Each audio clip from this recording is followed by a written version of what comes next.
제가 봤던 기독교는 몇 가지 특징이 있었습니다. 제가 하나님을 믿기 전에 기독교는 일단 첫 번째 이기적이었습니다.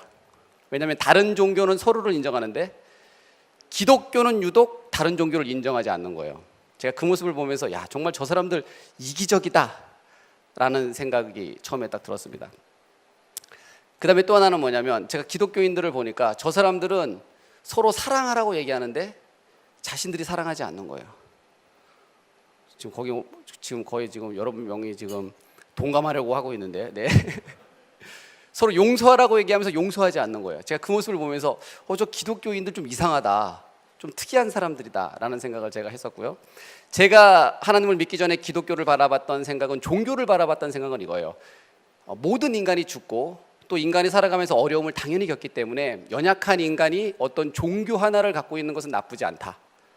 그것이 기독교든 불교든 어떤 종교든 그냥 하나 가지고 좀 힘들 때 의지한다, 그래서 도움을 받는다면 그거 나쁜 거 아니다라는 생각이 들었습니다. 하지만 한 가지 어떤 생각이 또 들었냐면, 하지만 절대 종교에 빠지면 안 된다.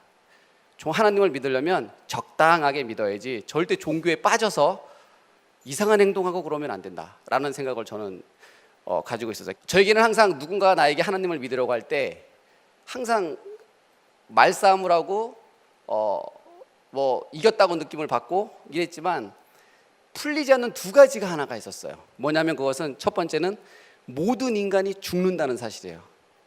나도 분명히 죽을 텐데 죽은 이후에 진짜 뭔가 있을까 없을까? 만약에 뭔가 없으면 다행이라고 생각했어요, 오히려. 근데 만약에 뭔가 있으면 어떻게 하지? 죽었는데 있네? 이러면 어떡하지? 만약에 0.1%라도 죽어서 아무것도 없으면 괜찮은데 죽었는데 뭐야, 기독교 진짜였어? 이러면 어떡하지? 여기에 대한 확신이 제가 없는 거예요. 그런 의문이 하나가 있었고, 또 하나는 뭐냐면 제가 과학적으로 설명할 수 없는 영적인 존재인 하나님 했을 때는 도저히 하나도 믿어지지가 않았어요. 그런데 제가 어느 날 똑같이 과학적으로 설명할 수 없는 영적인 존재인 귀신 했을 때는 귀신은 있을 수도 있겠다라는 생각이 드는 거예요. 왜냐하면 저는 못 봤지만 너무나 많은 사람들이 귀신을 경험했다고 얘기하고, 심지어 저희 아버지도 저에게 어느 날 귀신에 관해서 이야기한 적이 있었거든요. 그런데 제가 보지 못했기 때문에 과학적으로 설명할 수 없는 영적인 존재인 귀신이 내가 보지 못했기 때문에 있을 수 있겠다, 50% 있을 수 있겠다라는 생각이 들었어요. 그런데 그 순간 제가 어떤 생각이 들었냐면, 과학적으로 설명할 수 없는 영적인 존재인 귀신이 있을 가능성이 50% 있다면 똑같이 과학적으로 설명할 수 없는 영적인 존재인 하나님도 있을 수 있겠다. 그럼 한번 확인해 봐야 되겠다. 그래서 진짜 하나님이 살아계시면, 저 기독교인들이 얘기하는 것처럼 하나님이 정말 살아계시면 나도 당연히 믿고 천국 가고 싶죠.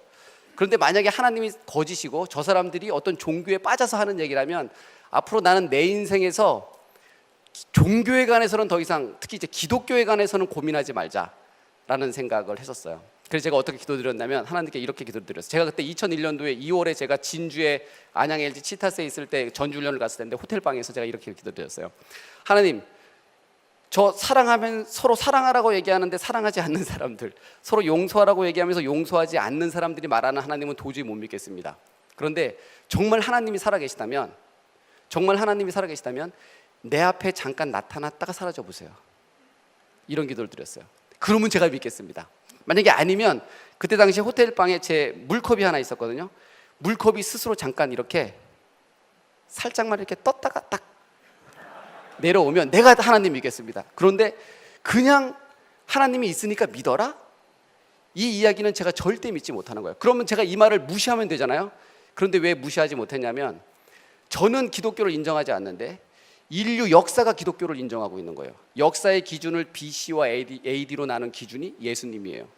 왜 일주일이 6일일 수도 있고 8일일 수도 있는데 왜 7일이죠? 성경에서 하나님께서 6일 동안 천지를 창조하시고 7일째 쉬셨어요. 저는 인정하지 않는데 인류 역사가 기독교를 인정하는 거예요. 그때 제가 어떤 일을 했냐면 성경 공부를 시작했어요. 왜냐하면 뭔가 있을 것 같았거든요. 제가 성경 공부를 시작하고 나서 깜짝 놀란 게 뭐냐면, 제가 그랬잖아요. 하나님 당신이 보여주세요. 그럼 당신을 믿겠습니다 라고 기도를 했었는데, 성경에 보니까 실제로 예수님을 봤던 사람들에 의해서 예수님께서 십자가에 못 박혀 달리셔서 죽으시는 거예요. 그걸 제가 보면서 뭘 느꼈냐면, 눈으로 보는 것이 믿음을 증명하는 것이 아니구나라는 생각이 들었어요. 하나님께서 저에게 이렇게 말씀하시는 것 같은 거예요. 나는 언제나 너 주위에 있었는데 너가 나를 믿지 않았기 때문에 하나님을 볼 수 없었다. 제가 하나님을 믿는 순간 그 다음부터 하나님이 느껴지기 시작하고 하나님의 숨결이 들리기 시작하고 하나님이 믿어지기 시작하는 거예요. 근데 여러분들은 머리카락이 자라는 걸 느끼시나요?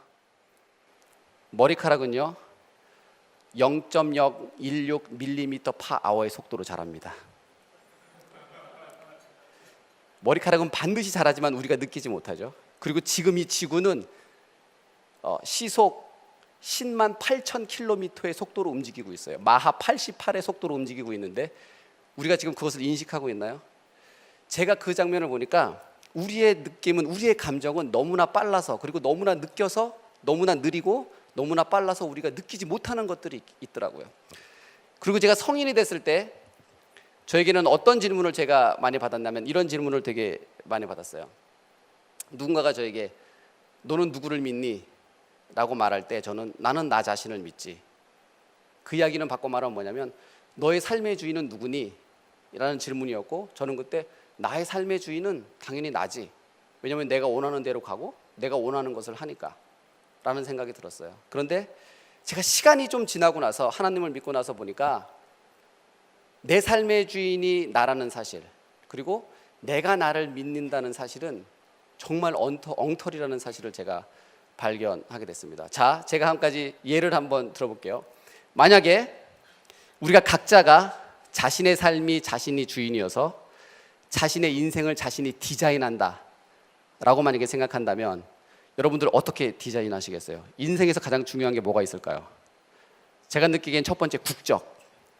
어느 나라에서 태어나는가, 이거 너무 중요하죠. 아프가니스탄이나 북한에서 태어나면 진짜 힘듭니다. 그 다음에 성별, 여자로 태어날 것인가 남자로 태어날 것인가, 너무나 중요하죠. 시기, 2000년도에 태어날 것인가 2차 대전 당시에 태어날 것인가. 2차 대전 당시에 태어나면 전 세계 어디에서 태어나도 힘듭니다. 그 다음에 부모, 어느 부모 밑에 태어나느냐에 따라서 내 삶이 달라지죠.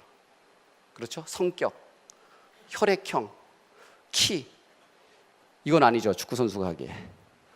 생김새, 이렇게 생기면 안 되죠. 심지어는 평생을 불리울 자신의 이름조차도 자신이 정하지 않았어요. 자, 제가 지금 언급한 것들은 우리 삶을 만약에 우리가 디자인한다면 너무나 중요한 것들이잖아요. 그런데 우리는 이 중요한 것들 중에서 하나도 내가 결정한 게 없습니다. 그러면 우리는 무엇을 결정하고 사는가? 무엇을 입을까? 무엇을 먹을까? 어디를 갈까? 뭘 할까? 짜장면을 먹으면 어떻고 된장찌개를 먹으면 어떻습니까? 스웨터를 입으면 어떻고 반팔을 입으면 어떻습니까? 내가 결정하면서 아무런 의미 없는 것들, 어떤 것을 결정해도 내 인생에 그 어떤 영향을 주지 않는 것들을 고작 결정하면서 제가 제 스스로 내 삶의 주인이 나다라고 착각하면서 살아왔더라고요. 하나님을 믿고 나서 경험했던 것 한 가지를 제가 좀 이야기해드리고 싶은데요. 제가 2002년 월드컵이 끝나고 나서 저에게는 한 가지 꿈이 있었습니다. 어떤 꿈이 있었냐면 유럽에서 선수 생활을 하고 싶었어요.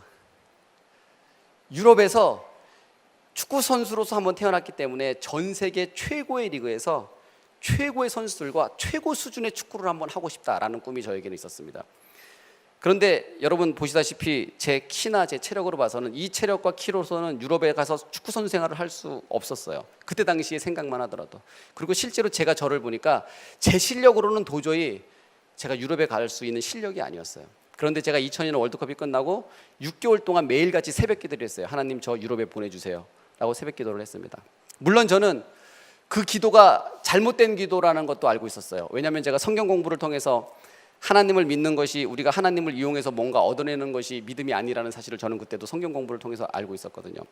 여러분 모두가 다 아는 것처럼 미신과 믿음이 있는데, 미신은 나 자신은 변하지 않은 채 신의 마음을 바꿔서 내가 원하는 것을 얻어내는 것, 이거는 미신이죠. 그런데 믿음은 뭐냐면 여러분들께서 다 아시는 것처럼 절대자이신 그분, 틀리지 않는 그분 앞에 내가 나아가서 잘못된 내가 바뀌는 것이 믿음이거든요. 그런데 제가 하나님 저 유럽에 보내주세요 라고 말하는 이 기도는 미신적인 기도 같은 거예요. 뭔가 잘못됐다라는 생각이 들었어요. 근데 그럼에도 불구하고 저는 이 기도를 6개월 동안 했습니다. 왜냐하면 제 능력으로는 불가능하다고 생각했으니까요. 2002년 11월 24일 11시 30분 온누리교회 3부 예배에서 제가 예배 전에 찬양을 하는데 갑자기 제 가슴이 뜨거워지기 시작했어요. 그리고 눈물이 막 나기 시작했어요. 그러면서 갑자기 가슴이 뜨거워지면서 뭔가 제 가슴 속에 쑥 들어오는 거예요. 그리고 나서 한 가지 음성이 들리는데, 하나님의 음성이 들리는데 뭐라고 들리냐면 이런 음성이 들리는 거예요. 갑자기 내가 너를 유럽에 보내주겠다. 제가 너무나 깜짝 놀랐죠. 그래서 성경책에 기록을 했습니다. 왜냐하면 하나님께서 또 생각이 바뀌실 수도 있기 때문에 제가 빨리 이제 하나님께서 생각이 못 바뀌시도록 빨리 이제 제가 성경책에 기록을 했죠. 2002년 11월 24일 하나님께서 나를 유럽에 보내주시겠다고 약속하셨다. 온누리교회에서 제가 서빙고 예배를 드리고 나왔어요. 근데 제 마음속에 어떤 생각이 드냐면 나 이제 유럽 가는구나. 너무 큰 확신이 드는 거예요. 하나님의 음성도 들었으니까요. 그런데 결정적으로 내가 언제 가지라는 이야기를 안 들은 거예요. 10년 있다 가면 안 되는데, 은퇴할 때인데, 빨리 가야 되는데, 어쨌든 그게 하나 아쉽긴 했지만 그거 물어볼 걸, 이런 생각도 잠깐 하게 들었지만 어쨌든 저는 간다라는 확신이 있었어요. 그리고 나서 2주 있다가 히딩크 감독님이 2002년 월드컵이 끝나고 네덜란드 PSV 아인토벤이라는 팀의 감독으로 가셨거든요. 제가 그 음성을 듣고 2주 후에 갑자기 히딩크 감독님이 한국에 오셨고 저를 갑자기 불렀어요. 근데 저는 정말 아무 생각 없이 그곳에 갔는데 히딩크 감독님이 저에게 스카우트 제의를 하셨어요. 그리고 4주 후에 제가 PSV 아인토벤하고 사인하고 네덜란드에 진출했습니다. 저는 많은 사람들이 저에게 묻습니다. 어떻게 유럽에 갔냐고요. 그런데 저는 확실한 것 하나는 제가 실력이 있어서 가는 것이 아니라 저는 정말 하나님께서 보내주셨어요. 왜냐하면 제가 그날 들었던 그 하나님의 음성, 그것은 귀로 들리는 것이 아니라 제 가슴 속에서 울려 퍼지는 하나님의 음성을 저는 진짜 똑똑히 들었기 때문에 그렇습니다. 한 가지 이야기를 하겠습니다.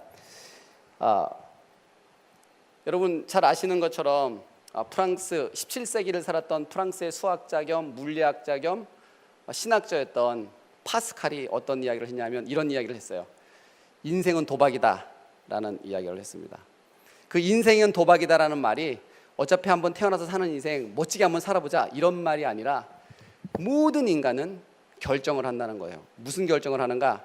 하나님을 믿는 것에 자기 인생을 걸든가 하나님을 믿지 않는 것에 자기 인생을 걸든가 하나님이 살아계시지 않다, 거짓이다라는 것에 여러분의 삶을 베팅을 했어요.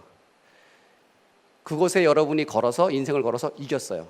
그럼 하나님이 안 계시잖아요. 그럼 여러분이 이긴 거죠. 그럼 무슨 상태죠? 죽은 이후에 무의식의 상태. 그렇죠? 근데 여러분이 여러분의 삶을 하나님이 계시지 않다는 것에 베팅을 했어요. 졌어요. 그럼 어떻게 되죠? 지옥이 있는 거죠. 그럼 여러분들은 지옥에 가는 거예요. 자, 반대로 이제 여러분들이 여러분들의 삶을 하나님이 있는 것에 베팅을 했어요. 죽었어요. 하나님이 없어요. 그럼 어떻게 되죠? 무의식의 상태. 여러분들이 여러분의 삶을 하나님이 있는 것에 베팅을 했는데 죽었더니 하나님이 계세요. 이겼어요. 어떻게 되죠? 여러분은 천국 가요. 자, 이제 여기서 딜이 들어가도록 하겠습니다. 여러분이 만약에 하나님을 믿지 않는 것에 여러분의 삶을 걸면 여러분은 이겨야 본전이죠. 근데 만약에 여러분들이 하나님이 계신 것에 여러분들의 삶을 걸면 어떻게 되죠? 저도 본전이에요. 무엇을 선택하시겠습니까? 여러분, 제가 만났던 하나님을 반드시 만나는 바로 그 순간이 됐으면 좋겠습니다. 감사합니다.